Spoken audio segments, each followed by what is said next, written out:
Um exemplo, concreto. Concreto, você tem uma mistura de cimento, areia, brita e água. Você fez concreto.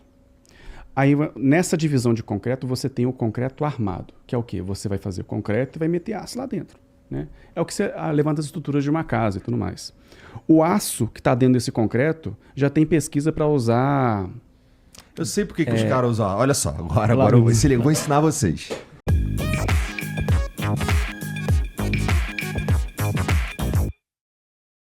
Ó, é que o concreto, ele é bastante bom com compressão, mas ele não é muito bom para dilatação. Sensacional. Sabe? E aí o que acontece? Por que a gente coloca o aço ali para fazer o concreto armado? Pra gente fazer uma laje para um estacionamento, por exemplo.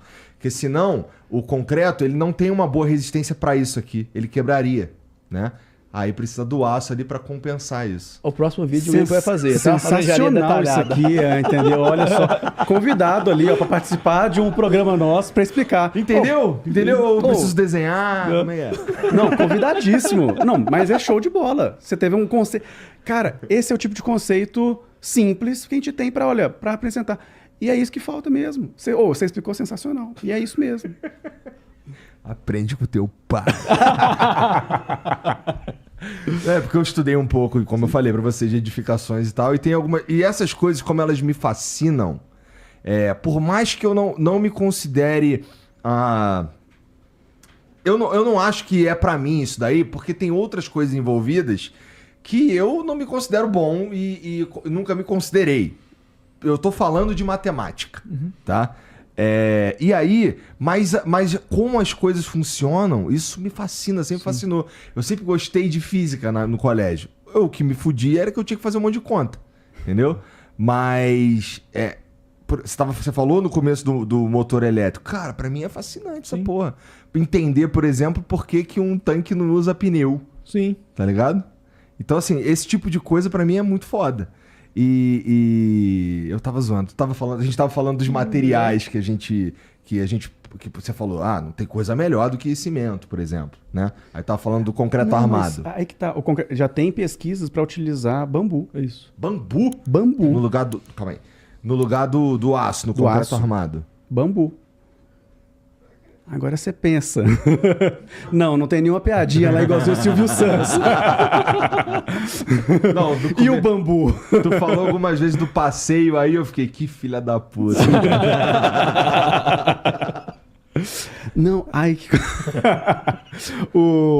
mas você pega muita pesquisa, por exemplo, você pega a indústria de mineração para você extrair minério de ferro, para depois você ver para siderúrgica, para produzir o aço e o impacto que isso causa. E se a gente pudesse usar bambu, que é uma coisa que você planta ali na sua casa e você cresce e tudo mais e você pode utilizar. Existe pesquisa.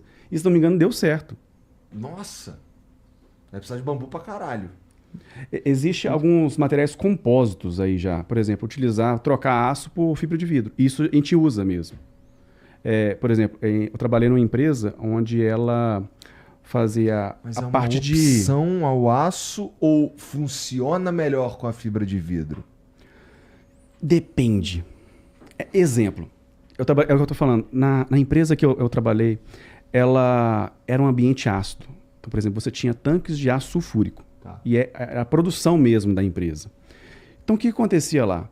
Todas as estruturas, até tem um videozinho lá no Instagram. Você passa o dedo na estrutura e ela dissolve na sua mão. Desmancha no dedo. Eu tô tirando concreto com o dedo. Literalmente. Meu Deus, cara. Aí o que acontece? Você olha pro aço, eu quebrei o aço com o dedinho assim, ó. Pá. Já era, tava todo enferrujado. O ambiente destruiu a estrutura. Aí o que acontece? Qual que é uma opção? Aí depende. Você tem um ambiente muito agressivo ali, né? Então, o que acontece? O que funciona melhor? Fibra de vidro. Entendi. O que eu posso utilizar, inclusive, nesse tipo de ambiente? Nióbio. Para proteção do concreto. Então, é uma opção, só que nesse caso, eu estou optando porque daquela forma não funciona. Então, por isso que eu falo, depende muito do ambiente. E era uma indústria, por exemplo, que vira e mexe você tinha que fazer manutenção se você fizesse da forma comum. Caía mesmo, literalmente. E é assustador, por exemplo, esse vídeo que a gente mostrou lá mesmo, cara, quando eu olhei assim, engraçado, ele encostou no pilar e o pilar afundou. Eu falei assim, o cara é forte pra caramba, né? Aí eu cheguei com o dedinho assim, ó, tirei uma lasca do concreto com o dedo. Como se fosse uma manteiga.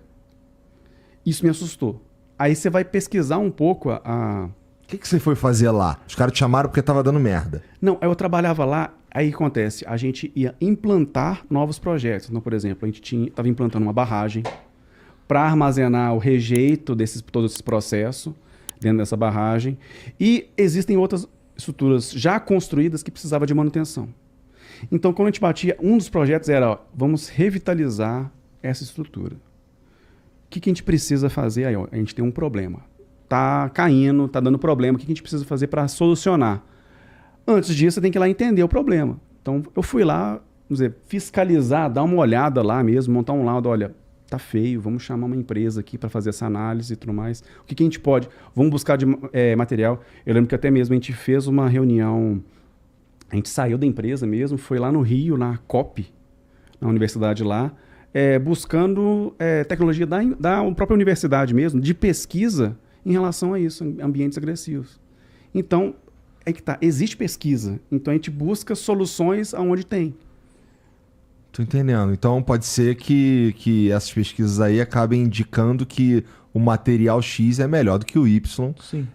Em geral ou, pelo menos, para situações específicas. E aí, o que a gente tem que pensar é...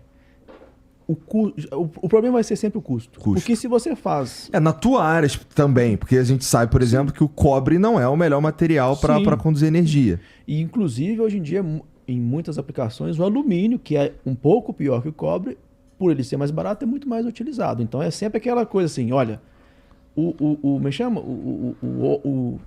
perfeito é inimigo do ótimo, o ótimo é inimigo do bom. Então, o que dentro dessa limitação orçamentária, o que você pode empregar para fazer aquilo se tornar viável? Uhum. E esse é exatamente o caso, porque você vai fazer a estrutura inteira de uma forma convencional, que você vai ter que gastar muito dando manutenção o tempo todo, ou você vai buscar algo mais definitivo, que obviamente vai precisar de manutenção, mas menos. Então, essa é a balança, né? Eu vou gastar mais agora ou eu vou gastar mais com manutenção? Eu vou aplicar uma tecnologia que é mais cara hoje, que vai me permitir ficar mais tempo operando, ou uma tecnologia mais convencional, digamos assim, que eu vou ter que trocar daqui a 10, daqui a 15 anos. Uhum. Então, assim, por isso que eu falo, a engenharia ela não é algo isolado. Você tratar a engenharia como só isso daqui é muito limitante, porque você tem que prestar atenção em boas práticas de gerenciamento, boas práticas financeiras, boas práticas de relacionamento. Eu vou deixar 2 vídeos aqui do lado que vocês podem gostar também e que, na boa, vale a pena dar uma conferida. Se gostou do vídeo, deixe seu like, se inscreva no canal e compartilhe esse vídeo com outras pessoas. É isso aí, amantes da engenharia. Um grande abraço e te vejo no próximo vídeo.